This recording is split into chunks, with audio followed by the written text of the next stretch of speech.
এই কোরআন মানুষকে সম্মান দিয়ে উপরে উঠায়, আবার কোরআন থেকে দূরে থাকলে মানুষকে আল্লাহ তাআলা নিচে নামাই দেন। ঠিক নেই বাবা? ইন্না আরাদনাল আমানাতা আলাস সামাওয়াতি ওয়াল আরদি ওয়াল জিবাল। ও বাবা, কোরআনের কেমন দাম দিয়ে একটা কথা বলি। দেখেন, আল্লাহ রাব্বুল আলামিন যখন কোরআনটা বানান, খুব যত্ন করে মায়া কইরা কোরআনটা বানাইলেন। বানানোর পর আল্লাহ তাআলা এই কোরআনটা আসমানকে দিতে চাইলেন। ইন্না আরাদনাল আমানাতা আলাস সামাওয়াতি ওয়াল আরদি ওয়াল জিবাল। এই কোরআনটা আল্লাহ রাব্বুল আলামিন আসমানকে দিতে চাইলেন। অনেক বড় মাখলুক আসমান। আসমান ডাক দিয়ে বলল, মাওলায়ে কারীম, আমি কোরআন নিতে পারবো না, এই কোরআনের অনেক দাম, অনেক ভার, অনেক ওজন।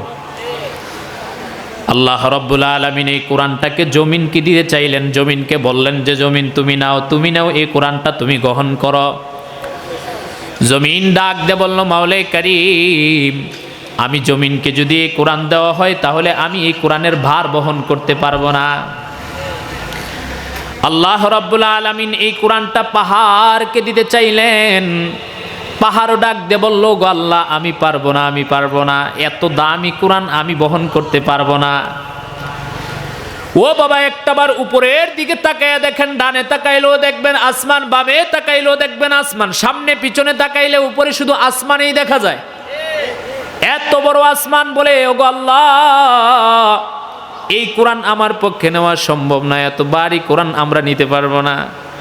যেখানেই যান শুধু জমিন আর জমিন, জমিনও বলে যে আল্লাহ পারবো না। পাহাড়ের মতো এত বড় মাখলুক বলে আল্লাহ পারবো না। সেদিন আমি আপনি আল্লাহর কুদরতি চেহারার দিকে তাকায় দেখছিলাম যে আল্লাহ তাআলার মনটা খারাপ। এত সুন্দর কইরা যত্ন কইরা আমি আল্লাহ কোরআন বানাইলাম, এই কোরআনটা কাকে দেব? এই জন্য আল্লাহ তাআলার মনটা খারাপ। আসমানের মতো বড় মাখলুক নিতে চায় না, জমিনের মতো মাখলুক নিতে চায় না, পাহাড়ের মতো বড় মাখলুক নিতে চায় না। এই কোরআনটা দিব কাকে? মনটা খারাপ। ও বাবা, মাঝে মধ্যে আমি উদাহরণ দিয়ে বলি, ধরেন নারায়ণপুর বাজার থেকে এক ব্যক্তি 2 মনের একটা আলুর বস্তা আনছে।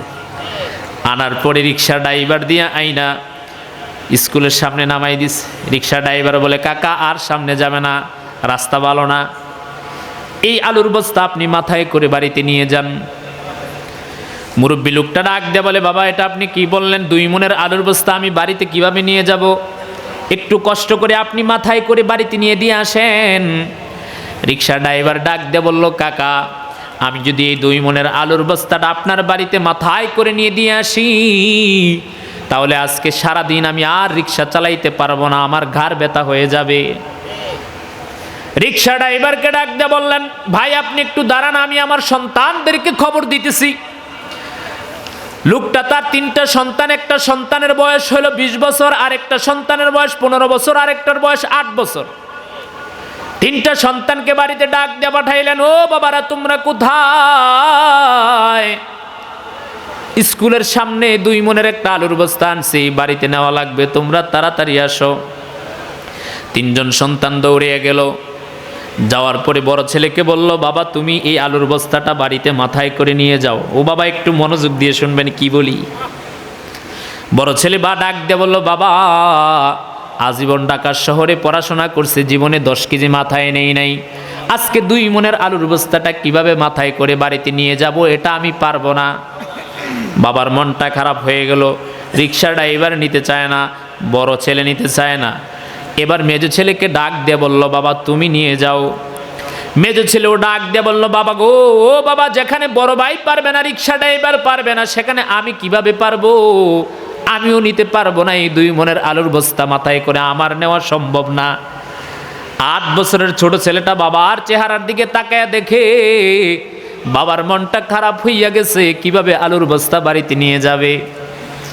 তখন 8 বছরের সন্তানটা বাবার মনটা খুশি করার জন্য বাবাকে ডাক দিয়ে বলল, ও বাবা, আলুর বস্তাটা আপনি আমার মাথায় তুলে দেন, আমি বাড়িতে নিয়ে যাব।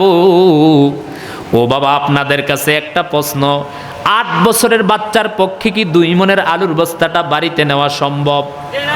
জোরে বলেন, সম্ভব? বাচ্চাটাও কান্নাকাটি শুরু করে দিছে যে বাবা, আমার মাথায় দিতেই হবে। এমন কান্নাকাটি শুরু করছে, বাচ্চাটার মাথায় দেওয়াই লাগবে। বাবা এবার রিক্সাটা এবার হাতে ধরে বলে, ভাই